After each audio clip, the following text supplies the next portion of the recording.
Now there was a man named Naboth, from Jezreel, who owned a vineyard in Jezreel beside the palace of King Ahab of Samaria. One day Ahab said to Naboth, "Since your vineyard is so convenient to my palace, I would like to buy it to use as a vegetable garden. I will give you a better vineyard in exchange, or if you prefer, I will pay you for it." But Naboth replied, "The Lord forbid that I should give you the inheritance that was passed down by my ancestors." So Ahab went home angry and sullen because of Naboth's answer.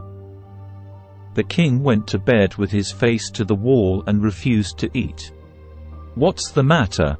his wife Jezebel asked him. "What's made you so upset that you're not eating? I asked Naboth to sell me his vineyard or trade it, but he refused." Ahab told her, "Are you the king of Israel or not?" Jezebel demanded, "Get up and eat something, and don't worry about it. I'll get you Naboth's vineyard."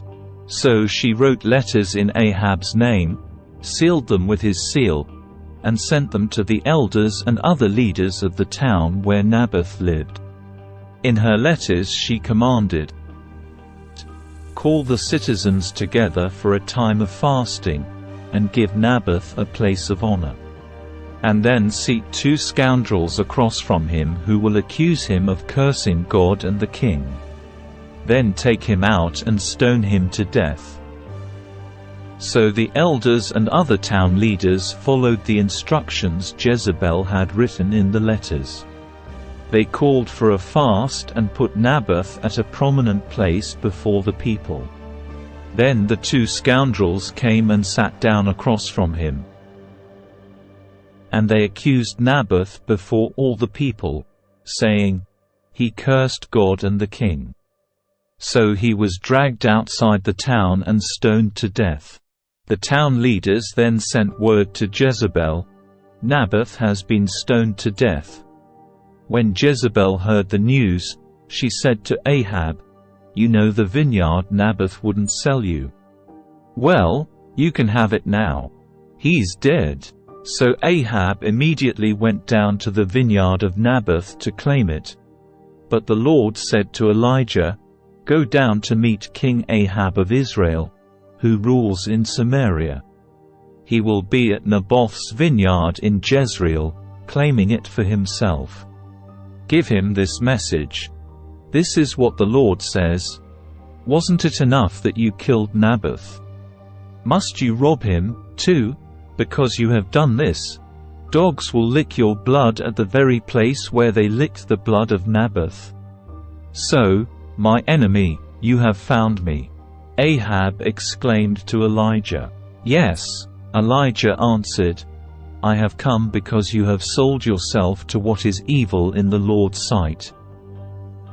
So now the Lord says, I will bring disaster on you and consume you. I will destroy every one of your male descendants, slave and free alike, anywhere in Israel. I am going to destroy your family as I did the family of Jeroboam son of Nebat and the family of Baasha son of Ahir, for you have made me very angry and have led Israel into sin. And regarding Jezebel, the Lord says, Dogs will eat Jezebel's body at the plot of land in Jezreel.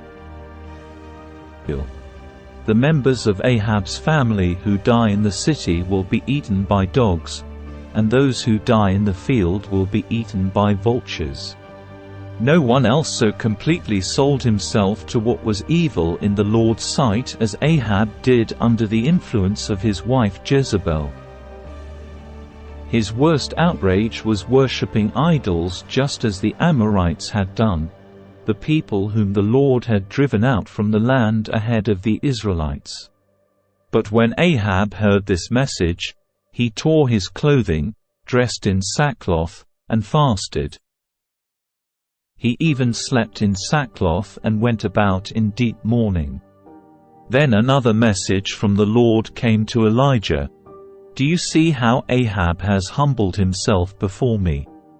Because he has done this, I will not do what I promised during his lifetime. It will happen to his sons. I will destroy his dynasty." For 3 years there was no war between Aram and Israel. Then during the 3rd year, King Jehoshaphat of Judah went to visit King Ahab of Israel. During the visit, the king of Israel said to his officials, "Do you realize that the town of Ramoth-Gilead belongs to us? And yet we've done nothing to recapture it from the king of Aram." Then he turned to Jehoshaphat and asked, "Will you join me in battle to recover Ramoth-Gilead?" Jehoshaphat replied to the king of Israel, "Why, of course. You and I are as one. My troops are your troops, and my horses are your horses." Then Jehoshaphat added, "But first let's find out what the Lord says." So the king of Israel summoned the prophets, about 400 of them, and asked them, "Should I go to war against Ramoth-Gilead, or should I hold back?"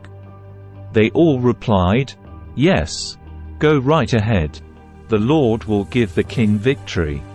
But Jehoshaphat asked, "Is there not also a prophet of the Lord here? We should ask him the same question."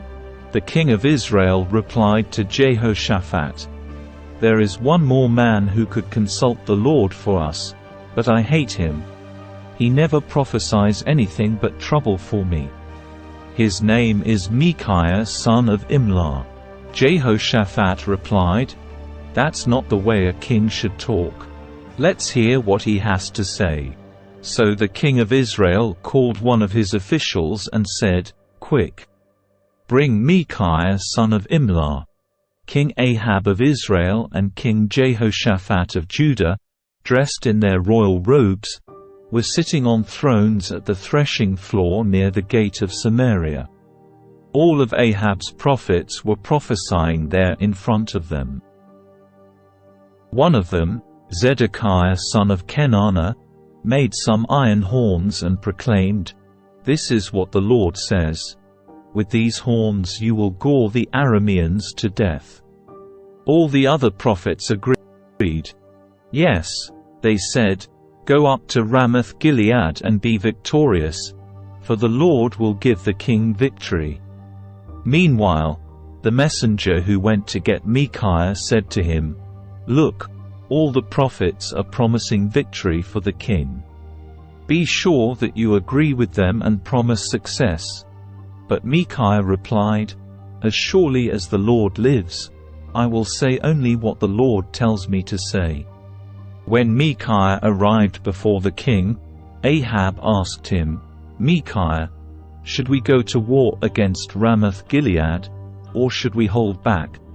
Micaiah replied sarcastically, "Yes, go up and be victorious, for the Lord will give the king victory." But the king replied sharply, "How many times must I demand that you speak only the truth to me when you speak for the Lord?" Then Micaiah told him, "In a vision I saw all Israel scattered on the mountains, like sheep without a shepherd. And the Lord said, 'Their master has been killed.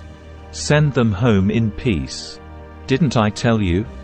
The king of Israel exclaimed to Jehoshaphat, "He never prophesies anything but trouble for me." Then Micaiah continued, "Listen to what the Lord says. I saw the Lord sitting on his throne with all the armies of heaven around him, on his right and on his left. And the Lord said, 'Who can entice Ahab to go into battle against Ramoth-Gilead so he can be killed?' There were many suggestions, and finally a spirit approached the Lord and said, 'I can do it.' 'How will you do this?' the Lord asked. And the spirit replied, 'I will go out and inspire all of Ahab's prophets to speak lies.' 'You will succeed,' said the Lord. 'Go ahead and do it.' So you see, the Lord has put a lying spirit in the mouths of all your prophets. For the Lord has pronounced your doom. Then Zedekiah son of Kenaanah walked up to Micaiah and slapped him across the face. "Since when did the Spirit of the Lord leave me to speak to you?" he demanded. And Micaiah replied, "You will find out soon enough when you are trying to hide in some secret room. Arrest him." The king of Israel ordered, "Take him back to Amon, the governor of the city, and to my son Joash. Give them this order from the king: put this man in prison, and feed him nothing but bread and water until I return safely from the battle." But Micaiah replied, "If you return safely, it will mean that the Lord has not spoken through me." Then he added to those standing around, "Everyone mark my words." So King Ahab of Israel and King Jehoshaphat of Judah led their armies against Ramoth-Gilead. The king of Israel said to Jehoshaphat, "As we go into battle, I will disguise myself so no one will recognize me, but you wear your royal robes." So the king of Israel disguised himself, and they went into battle. Meanwhile, the king of Aram had issued these orders to his 32 chariot commanders: "Attack only the king of Israel. Don't bother with anyone else." So when the Aramean chariot commanders saw Jehoshaphat in his royal robes, they went after him. "There is the king of Israel," they shouted. But when Jehoshaphat called out, the chariot commanders realized he was not the king of Israel, and they stopped chasing him.